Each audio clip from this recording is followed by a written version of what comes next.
सध्या big boss मराठीचं 6वं season चालू आहे आणि 6वं सीझन कसं तरी चालतंय. म्हणजे प्रेक्षकांना पाहिजे त्या पद्धतीनं बिग बॉस मराठीचं हे 6वं सीझन आवडत नाहीये किंवा त्याचा टी-आर-पी तेवढ्या मोठ्या प्रमाणात वाढलेला नाहीये. असंच एकंदरीत आपलं या ठिकाणी वाटतं आणि तसं बऱ्याच जणांचं म्हणणं आहे. ते लोक अगदी स्पष्टपणे सोशल मीडियावर व्यक्त होत आहेत आणि कमेंटमध्ये सुद्धा सांगत आहेत. जर आपण पाहिलं तर बिग बॉसचा जो खेळ आहे तो खेळ कमी आणि कॉमेडीचा शो जास्त झालेला आहे. कारण की ज्या पद्धतीनं हे 6वं सीझन चालत होतं, एक-एक सदस्य घराबाहेर जात होते. सगळ्यात जास्त सदस्य तर त्या घरात न बोलणारच होते. दुसऱ्याच्या मुद्द्यामध्ये न घुसणारे होते आणि स्वतःचे जे काही मुद्दे आहेत, ते मात्र स्पष्टपणानं मांडत नव्हते. मग बिग बॉसमध्ये त्यांचं खरं रूप ते झाकून ठेवत होते आणि सगळ्यांसोबत चांगलं वागण्याचा प्रयत्न करत होते, असं देखील बरेच जण म्हणत होते. मग हे बिग बॉस चांगल्या पद्धतीनं चालत नाहीये, प्रेक्षकांना त्याच्यामध्ये मजा येत नाहीये, म्हणून त्या ठिकाणी वाईल्ड कार्ड म्हणून राखी सावंतची एंट्री केली आणि राखी सावंत घरामध्ये आल्याबरोबरच तिनं धिंगाणा, मस्ती करायला सुरुवात केली. पण मात्र राखी सावंत घरामध्ये आल्यामुळं बिग बॉसचा जो खेळ आहे, तो खेळ कमी आणि कॉमेडी शो जास्त वाटू लागला.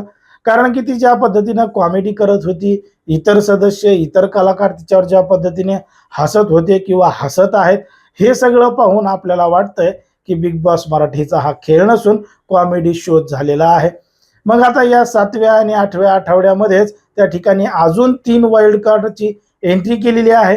ते ज्या पद्धतीनं खेळत आहेत, ज्या पद्धतीनं त्यांची सुरुवात झाली आहे, ते सुद्धा असं पाहून वाटतंय की हे सुद्धा त्या ठिकाणी कॉमेडी करायलाच आलेले आहेत आणि ते सुद्धा त्याच पद्धतीनं खेळत आहेत.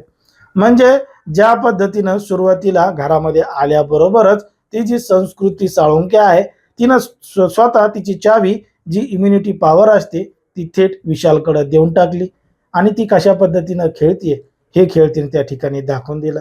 आता त्या संस्कृतीची चावी गेली होती, घरामध्ये नाराजी पसरली होती. ती स्वतः सुद्धा मोठ्या प्रमाणात रडत होती. आता एकीकडून चूक झाली हे आपण समजू शकतो. पण मात्र तिच्या पाठोपाठ रेवानं सुद्धा तिची स्वतःची चावी थेट त्या प्राजक्ताकडे देऊन टाकली आणि ती चावी त्या ठिकाणी विशालनं घेतली. मग अशा पद्धतीचा खेळ जर बिग बॉसच्या घरामध्ये खेळला जात असेल, त्या सदस्यांनाच त्याची काही व्हॅल्यू नसेल, तर हा बिग बॉसचा खेळ कॉमेडी शो झालाय, असंच अनेकांचं मत आहे. मग आता ज्या पद्धतीने सगळे खेळतायत, त्याच्यावर तुम्हाला काय वाटतं हे अगदी स्पष्टपणे कमेंटमध्ये सांगा. आणि अशाच पद्धतीचे नवनवीन व्हिडिओ पाहण्यासाठी आपल्या चॅनलला लगेच सबस्क्राईब करायला सुद्धा विसरू नका.